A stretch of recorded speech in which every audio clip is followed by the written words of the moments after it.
For generations, the Harrington family carried with it a tradition both noble and remarkably repetitive. The name Francis Alfred Harrington passed faithfully from father to son, and then again, and then again, and again. Across the decades there were, by all available accounts, many Francis Alfred Harringtons, each dutifully continuing the family tradition of creating still more Francis Alfred Harringtons, many of them residing at the Harrington homestead in Worcester, Massachusetts. Somewhere along the line, a Charles was briefly introduced into the bloodline, but we digress. However, the universe soon corrected course and returned once more to another Francis Alfred Harrington. By the middle of the 20th century, there was yet another one of them, Francis Alfred Harrington Jr., known to friends and family simply as Skipper. This Francis Alfred Harrington began building a young family of his own alongside his wife, Charlotte. This particular Harrington family lived in Boston, on Commonwealth Avenue, in the shadow of the Citgo sign and Fenway Park. In one of those strange intersections of ordinary life and local legend, they shared the building with Tony Conigliaro, the young Red Sox star whose rise was capturing the imagination of New England, even hitting a home run in his first at-bat with the team. But the family's apartment life in Boston would be brief, and before long, the growing Harrington family found themselves pushing west of the city proper and into a small Cape-style home at 10 Dean Road in Wellesley, Massachusetts. This new branch of the Harrington family tree had begun in the earliest days of January 1968, when yet another Francis Alfred Harrington arrived, continuing the family's long, remarkably persistent, and increasingly repetitive decision-making of using the very same name. This youngster was to be known as Fred. Then, remarkably, just months later, identical twins, Stephen and Parker, were born in November of that same extraordinary year. And finally, Jonathan, arriving in February of 1970. By then,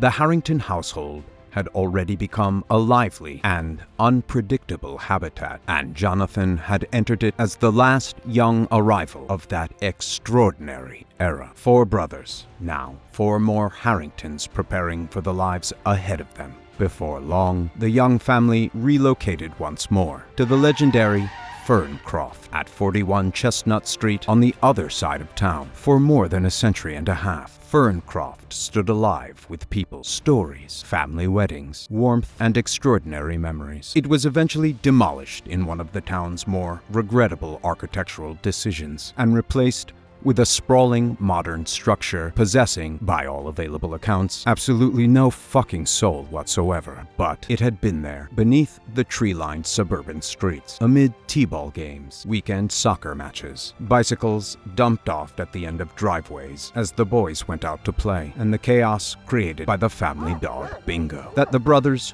truly came of age. However, it was not all happiness. Nearby lived the deeply unpleasant Mrs. Doig, a neighborhood presence so repulsive that stories about her would survive in family lore for decades to come. Unfortunately, there were other troubles brewing as well. This younger generation occasionally expressed their feelings with remarkable clarity. For example, on one documented occasion, young Stephen famously called family friend Steve Sayer, in his very presence, a bastard.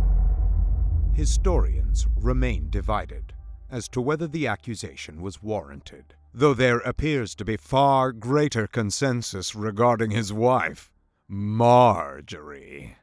In homes across suburban America during the 1970s, music education was not simply encouraged, it was expected. Instruments appeared in living rooms, concert programs accumulated in kitchen drawers, school auditoriums filled with parents, folding chairs, and the uncertain and mostly unpleasant sounds of beginner ensembles. But slowly, the 4 brothers each found their own musical voice. This is Fred. Fred played the guitar, and eventually the stand-up bass, ukulele, piano, keyboard, electric bass, 12-string guitar, electric guitar, harmonica, penny whistle, recorder, kazoo, glockenspiel, and at least one deeply unfortunate attempt at the bongos. But that's for a different documentary. This is Parker. Parker played the trumpet. This is Steve. Steve played the drums. And this is Jonathan. In the mid-1970s, he was simply referred to as John. This is John. John played the saxophone.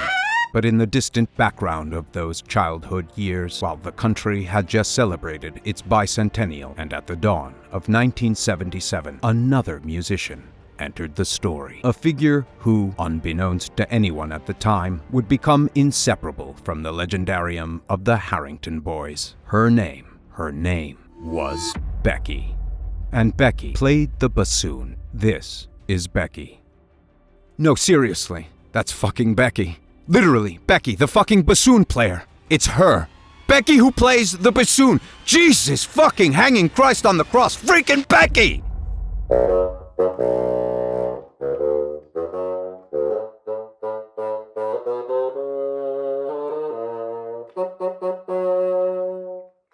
Hi, boys.